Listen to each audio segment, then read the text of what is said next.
네, 우리 지난주에는 우리 사도행전을 살펴보지 못했는데요. 오늘 우리 빌립보라는 지역에서 있었던 사건들입니다. 유럽의 첫 번째 전도 지역이라고 할 수 있는 빌립보에서 일어난 사건들을 함께 살펴볼 텐데요. 우리 16절에서 40절 말씀을 우리 같이 읽겠습니다. 시작.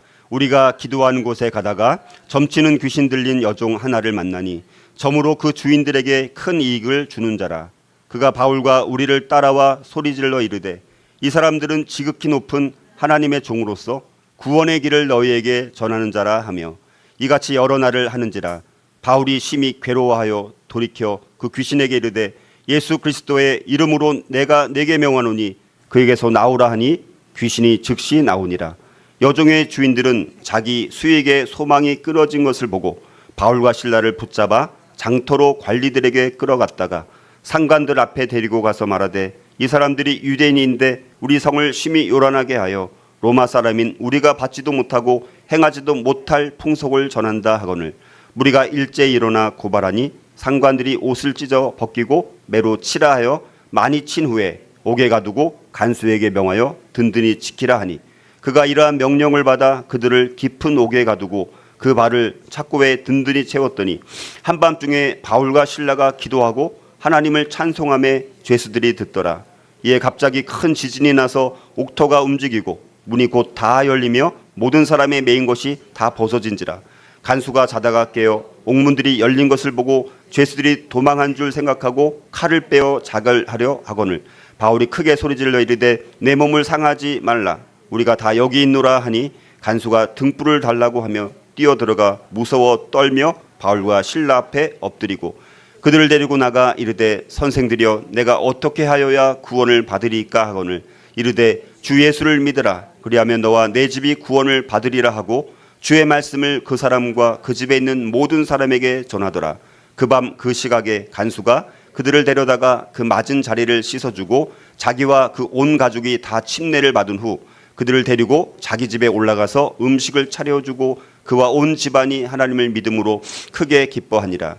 날이 새매 상관들이 부하를 보내어 이 사람들을 놓으라 하니 간수가 그 말대로 바울에게 말하되 상관들이 사람을 보내어 너희를 놓으라 하였으니 이제는 나가서 평안히 가라 하거늘 바울이 이르되 로마 사람인 우리를 죄도 정하지 아니하고 공중 앞에서 때리고 옥에 가두었다가 이제는 가만히 내보내고자 하느냐. 아니라 그들이 친히 와서 우리를 데리고 나가야 하리라 한데 부하들이 이 말을 상관들에게 보고하니 그들이 로마 사람이라 하는 말을 듣고 두려워하여 와서 권하여 데리고 나가 그 성에서 떠나기를 청하니 두 사람이 옥에서 나와 루디아의 집에 들어가서 형제들을 만나보고 위로하고 가니라. 아멘. 예, 바울의 2차 전도 여정의 아주 중요한 특징 중에 하나, 전환점 중에 하나는 아시아를 선교하던 이 바울 일행의 선교팀들이 이젠 마게도니아 환상을 통해서 유럽을 향해서 선교가 전환되는 아주 극적인 변화가 일어나고 있는데 그 첫 번째 전도 지역에 있었던 이 빌립보에서 정말 하나님의 예비하신 루디아라는 사람도 만나고 여러 여인들을 만나면서 거기서 빌립보 교회라는 정말 바울을 물질적으로 정말 상당히 후원해주고 지원해줬던 정말 바울이 다른 교회의 그 연보는 후원을 받지 않았는데 빌립보 교회의 그 헌금은 받을 만큼 신뢰가 두터웠던 빌립보 교회.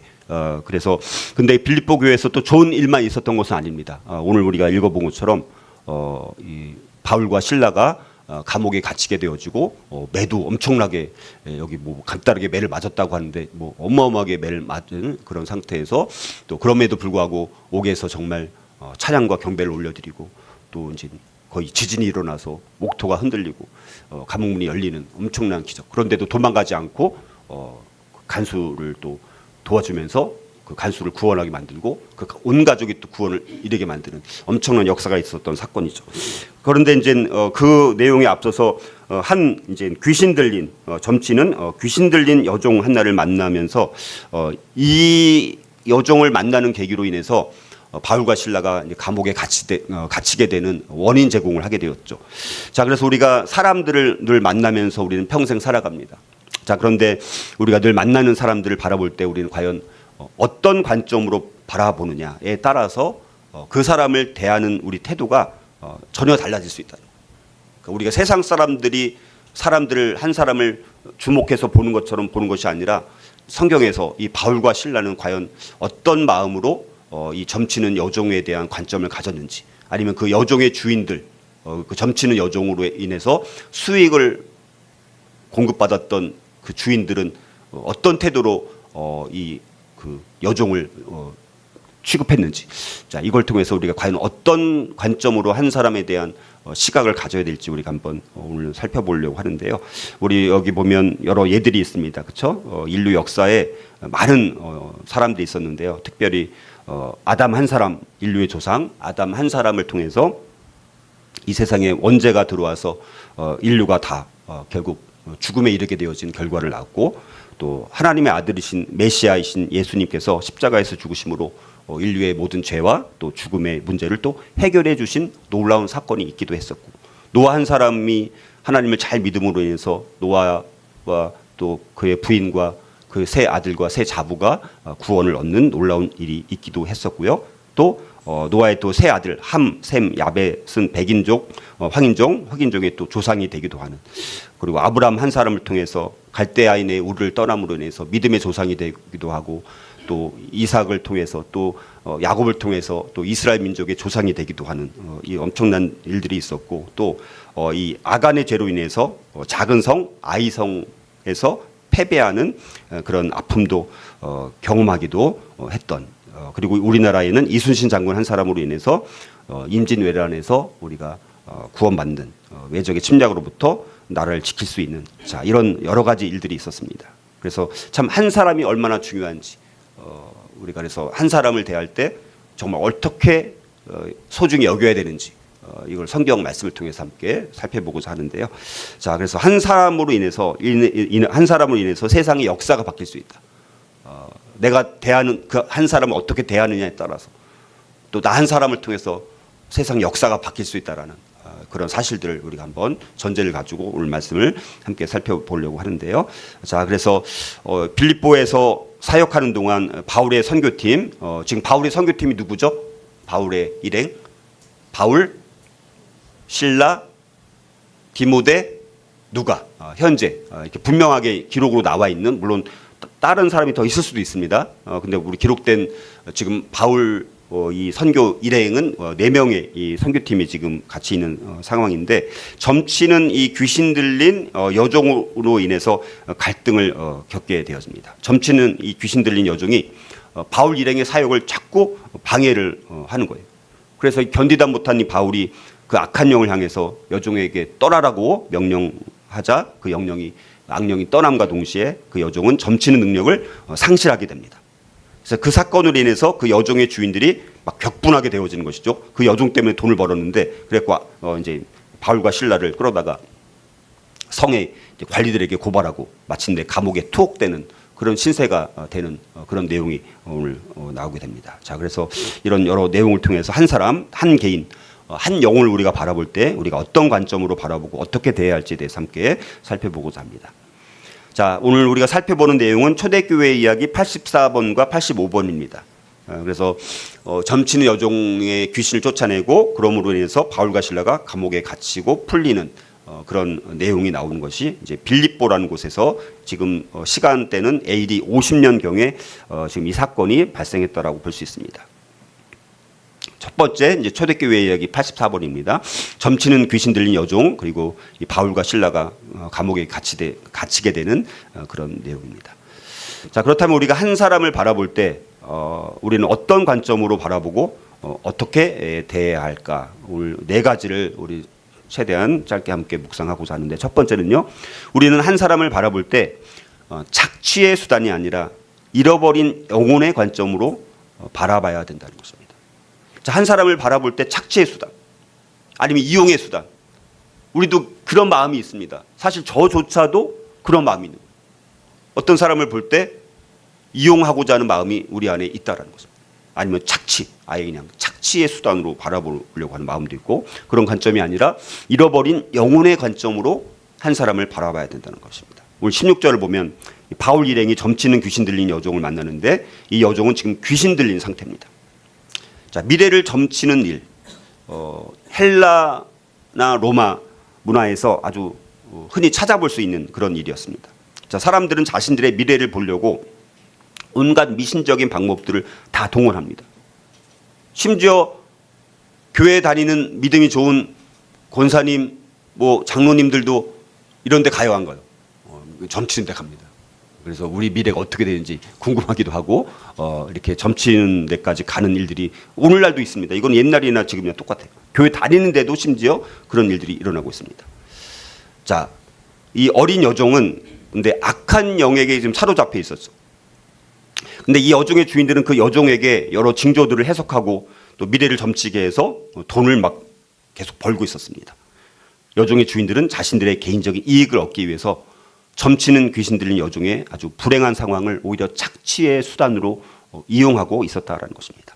자, 바울이 귀신을 쫓아내었던 이 여종은 경제적인 이익의 창출을 위해서만 그 주인들에게 의미가 있었던 그런 여종이었습니다.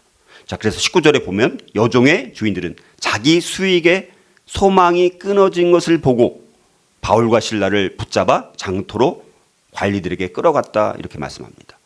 자, 빌립보의 이 여종의 주인들은 자기들이 여종이 점치는 능력을 상실하게 되니까 막 노발대발하게 됩니다. 다시 말해서 여종의 주인들은 바울이 귀신을 쫓아내므로 점치는 능력이 상실하게 되어서 다시 말해서 수입의 수단을 상실했기 때문에 바울을 이제 대적하게 되어지고 바울에게 아주 단단히 화가 난 것이죠. 그래서 여종의 주인들은 자신의 여종이 귀신으로부터 노임받는 것보다 지금 사실은 귀신이 쫓겨났으니까 진짜 그 여종을 사랑하는 주인이라면 어떻게 해야 될까요? 기뻐해야 되죠. 귀신 나갔으니까 기뻐해야 되잖아요.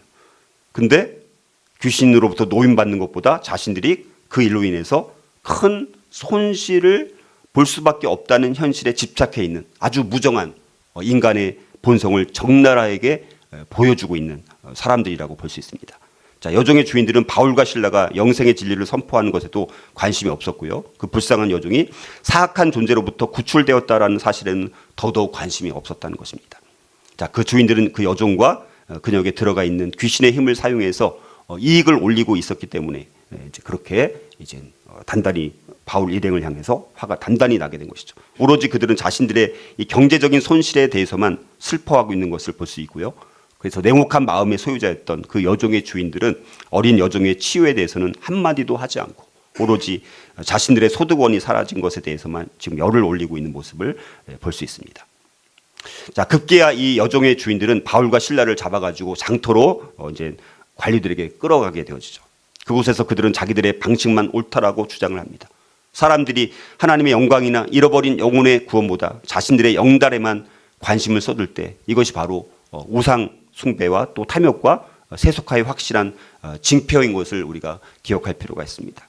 자, 그렇다면 우리는 또 어떻느냐라는 것이죠. 우리도 한 사람을 바라볼 때 때로는 우리도 모르는 사이에 착취의 수단까지는 아닐지라도 그 사람을 과연 인격적으로 대하지 않을 때가 너무나 많이 있는 것을 우리는 발견하게 되는 것입니다. 아니면 우리는 오히려 무시하는 태도로 다른 사람을 또 바라볼 때도 많습니다. 아니면 우리의 필요에 따라 다른 사람들을 판단하고 바라볼 때도 많이 있는 것이죠. 특별히 우리가 그리스도인들이 아닌 다른 사람들을 바라볼 때 우리는 그들을 잃어버린 영혼의 관점으로 바라봐야지 긍휼히 여기고 불쌍히 여기는 마음이 들고 전도에 대한 구령의 열정을 갖게 되는 것입니다. 그래서 저와 여러분들이 이제 교회를 예배 처소를 옮기면서 이제 새로운 예배 처소에서는 한 사람 한 사람을 바라볼 때 이제 우리가 이런 잃어버린 영혼의 관점으로 우리가 바라볼 수만 있다면 그 지역에 있는 수많은 잃어버린 영혼들을 우리가 주님께로 인도하는 도구로 쓰임 받을 수 있었으면 좋겠습니다. 두 번째로 우리가 한 사람을 바라볼 때 우리는 어떤 관점으로 바라보고 어떻게 대해야 될까? 두 번째는 우리를 괴롭게 하는 사람에게도 성질대로 대하지 말고 그리스도와 같은 모습으로 상대방을 대해야 돼요. 자, 우리를 괴롭게 하는 사람이 있으면 우리도 막 짜증내면서 막 우리 성질대로 하지 않습니까? 그러나 그리스도와 같은 그리스도께서 주님을 귀찮게 했던 사람들을 어떻게 대했는지 그거를 우리가 바라보면서 우리도 마찬가지로 그리스도와 같은 모습으로 상대방을 대해야 한다는 것입니다. 자, 17절을 보면 이제 점치는 귀신 들린 여종이 바울 일행을 향해서 이렇게 말하죠. 이 사람들은 지극히 높은 하나님의 종으로서 구원의 길을 너희에게 전하는 자라. 자, 이렇게 말을 하는데, 근데 이 말씀은 놀랍게도 진짜예요, 아니에요? 진짜잖아요.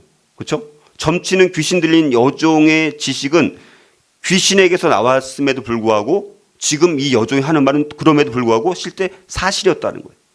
바울 일행은 정말로 지극히 높은 하나님의 종이었습니다. 실제로 다른 사람들에게 구원의 길을 전하고 있었죠. 자, 그렇다면 귀신이 바울에 대한 진실을 공개적으로 떠들어댄 이유는 과연 무엇이었을까? 그것이 또 왜 바울을 괴롭게 했을까라는 것입니다. 만약 바울이 이 귀신의 말을 받아들였다라면 바울이 전하는 복음이 어쩌면 귀신과 관련된 어떤 활동처럼 비춰질 수도 있었기 때문이었습니다. 그래서 사도 바울은 이 여종의 주인들이 여종을 시켜서 장사를 목적으로 하는 예언을 한 것과는 차원이 다르다라는 것을 분명히 보여주려고 했던 것입니다. 만약 그런 식으로 우리 복음과 귀신의 활동이 연결되면 바로 그리스도의 메시지도 엄청난 손실을 입을 수 있었기 때문이라는 것이죠.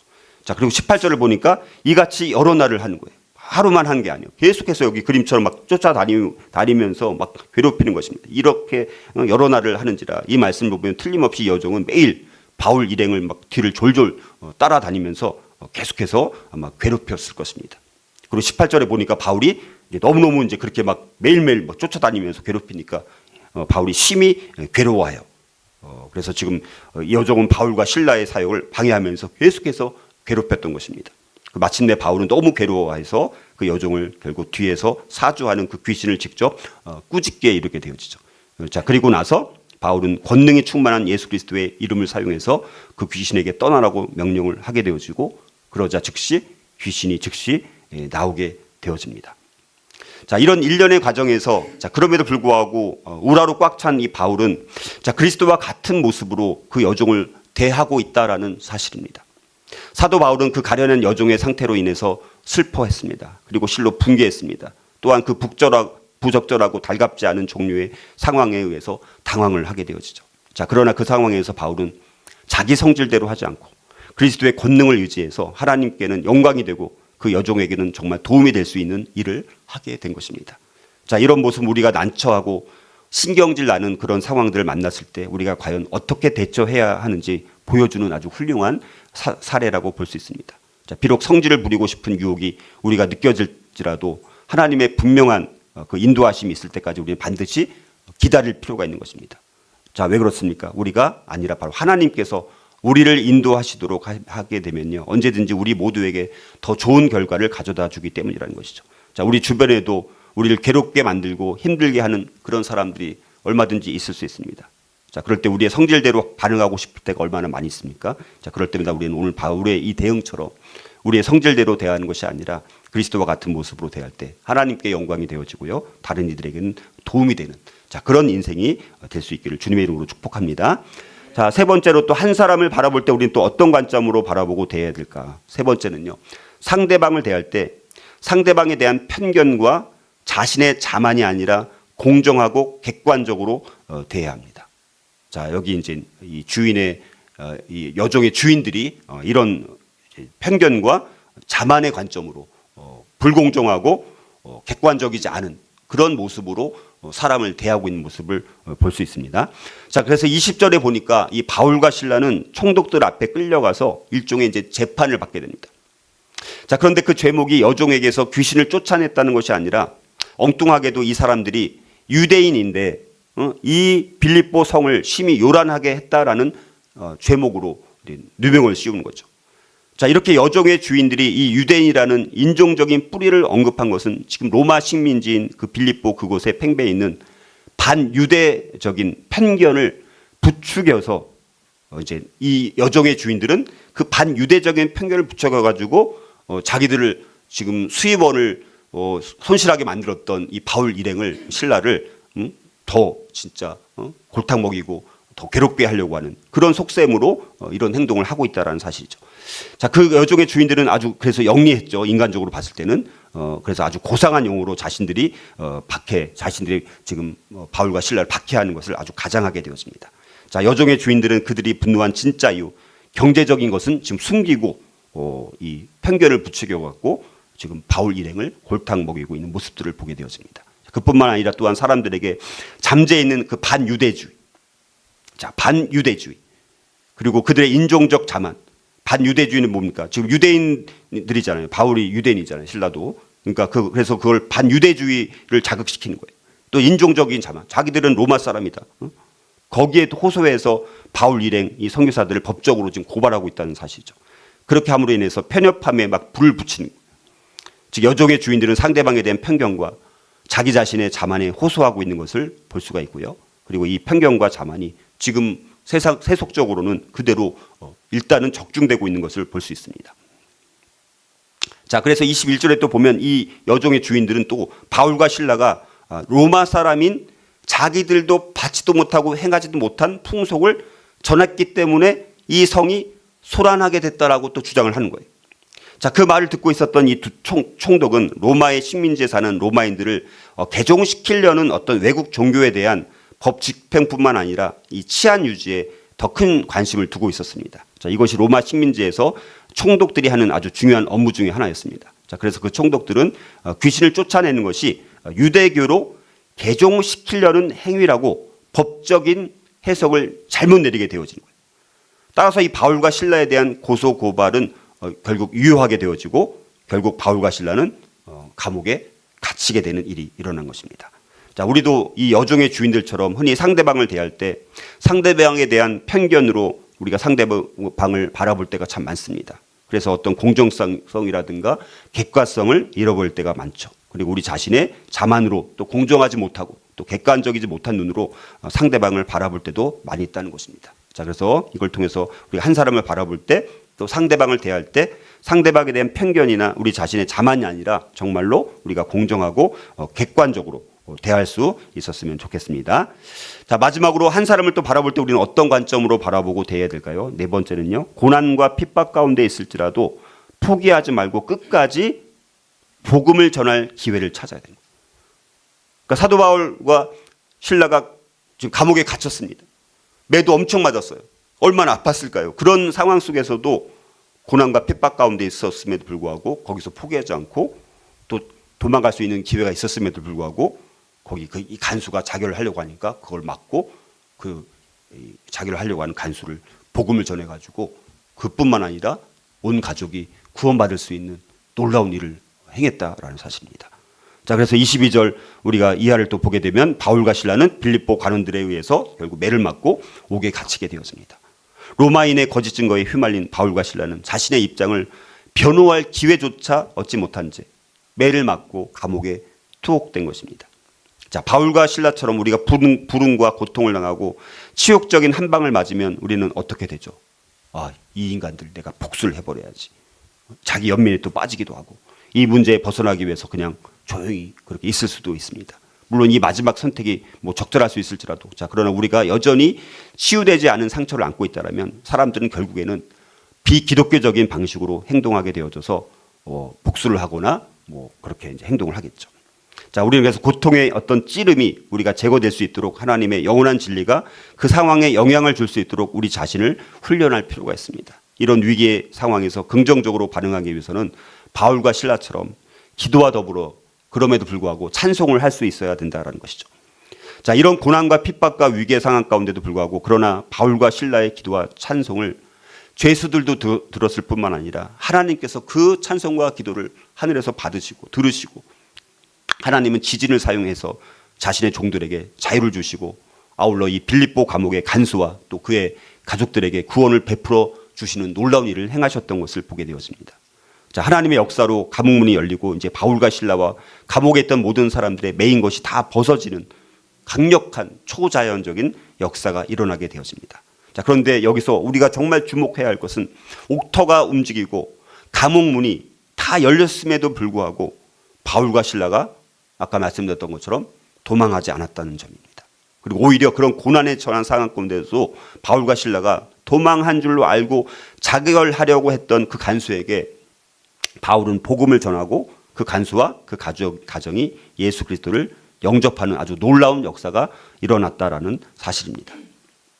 자, 여기서 또 한번 우리가 초대교회 얘기 85를 통해서 로마 시민이었던 로마 시민권을 갖고 있었던 바울이 그 나머지 부분에서 어떻게 처신을 했는지 이것 또한 우리가 주목할 필요가 있습니다. 이어서 이제 말씀드립니다. 자, 그래서 다음 날 그 시의 관리들은 자신들이 이 2명의 로마 시민을 불법적으로 때리고 옥에 가두기까지 했다라는 사실을 이제 뒤늦게 알게 된 거예요. 그래서 이제 부하를 보내가지고 바울과 실라에게 이 성을 떠날 것을 부탁을 합니다. 자, 하지만 로마 시민권자인 바울과 실라는 이 빌립보 관리들의 이 잘못된 행동에 대해서 엄중히 항의하게 되어집니다. 지금 뭔가 이제 역전이 됐어요. 보니까 자기들이 막 매를 때리고 막 감옥에 갇혀서 막 했던 바울과 실라가 로마 시민권을 갖고 있었던 사람들인 거예요. 자, 그래서 로마 시민권자인 이 바울과 실라가 이제 항의를 하게 됩니다. 그래서 로마 시민을 재판 없이 매질을 하는 것은 그 당시 아주 굉장히 엄중한 벌을 받을 수 있어요. 심지어 사형에 해당하는 중죄. 그러니까 로마 시민권을 갖고 있는데 재판을 행해야 되는데 지금 막 재판을 무시하고 막 매질해서 감옥에 가두게 되었잖아요. 이렇게 하는 경우에는 잘못하면 그걸 집행한 사람들은 사형에 처할 수 있는 상황인 거예요. 그래서 이 바울이 로마 시민으로서의 권리를 내세운 이유가 뭐였을까? 굳이, 그렇죠? 다시는 그들이 이와 같은 오류를 행하지 못하도록 경고하기 위함이었고요. 자, 만약 이대로 떠나면 로마 시민권을 갖고 있었던 그리스도인들이 있을 것 아닙니까? 자, 그러면 나중에 또 로마 시민권을 갖고 있었는데도 막 그렇게 때리면 안 되잖아요. 그대로 떠나면 기독교가 잘못된 것이라는 그냥 인상을 빌립보 성에 있는 사람들한테 남겨둬가지고 정말 남아있는 그 성도들의 안전에 위협을 가할 수 있기 때문에 이걸 한번 항의를 해서 겁을 줌으로 인해서 혹시 바울과 실라처럼 그리스도인 중에서 로마 시민권을 갖고 있는 사람들 혹시 재판도 없이 또 이렇게 벌을 받을까봐 이제 그런 것들을 이제 방지하기 위해서 이거를 이제 항의를 했던 것을 보게 됩니다. 자, 그러니까 이 관리들은 직접 바울을 막 찾아와가지고 고개 숙여서 자신들의 행위를 사죄하고 분노한 대중들로부터 그들을 보호할 능력이 없음을 말하면서 빨리 우리가 책임질 수 없으니까 시민들이 또 폭동을 일으켜서 당신들을 죽일 수도 있으니까 그러면 자기들도 큰일 나잖아요. 관리들도. 그러니까 빨리 이 빌립보 성을 떠나줄 것을 결국 요청하게 되어지죠. 자, 그래서 옥에서 나온 이 바울과 실라 그리고 바울 일행은 이제 마지막으로 이제 우리 전도했던 루디아의 집에서 시작된 이 빌립보 교회를 방문해서 오히려 그들을 위로하고 결국 그 성을 떠나게 되어집니다. 그리고 이런 여러 핍박과 반대에도 불구하고 복음은 사회의 모든 계층 속으로 쉬지 않고 힘차게 결국 전파되어 나가게 되어집니다. 자, 바울은 자신이 감금된 것이 오히려 복음을 전하기 좋은 기회가 되었다라고 나중에 빌립보서를 쓰면서 보내면서 그렇게 언급하기도 합니다. 빌립보서 1장 12절에 보니까 형제들아 내가 당한 일이 도리어 복음 전파에 진전이 된 줄을 너희가 알기를 원하노라 이렇게 말씀하고 있습니다. 빌립보서 1장 12절. 빌립보서 바울이 어느 교회에 보낸 편지입니까? 빌립보 교회. 지금 루디아 집에 방문했던 거기. 자, 거기다가 이제 하면서 내가 형제들아 내가 당한 일 그게 뭡니까? 빌립보 성에서 그 점춘 여종 귀신 쫓아낸 것으로 인해서 감옥에 갇히고 매질받고 그러나 그것을 통해서 간수가 구원받고 그 가족들도 구원받는. 자, 이런 것들이 있었다라는 것을 다시 한번 회상하면서 편지를 보내고 있다라는 것입니다. 바울과 실라는 핍박과 감금과 수치라는 최고의 어려움을 당함에도 불구하고 기꺼이 예수 그리스도의 복음을 위해서 헌신하고 있는 모습을 보게 되었습니다. 자, 우리는 바울과 실라의 모범을 통해 우리가 고난과 핍박과 또 위기 가운데 있을지라도 우리가 한 사람을 포기하지 않고 끝까지 그 한 사람에게 복음을 전할 수 있는 기회를 찾는 정말 대단한 것이죠. 그렇죠? 감옥에 갇혀서도 그 간수가 구원받기 위해서 정말 자결하는 것을 또 그걸 방지시키고 또 그 가족까지 구원받게 만드는 정말 놀라운 일을 했던 바울의 모습을 우리가 다시 한번 본받을 필요가 있다는 것입니다. 오늘 우리 함께 또 기도했으면 좋겠습니다.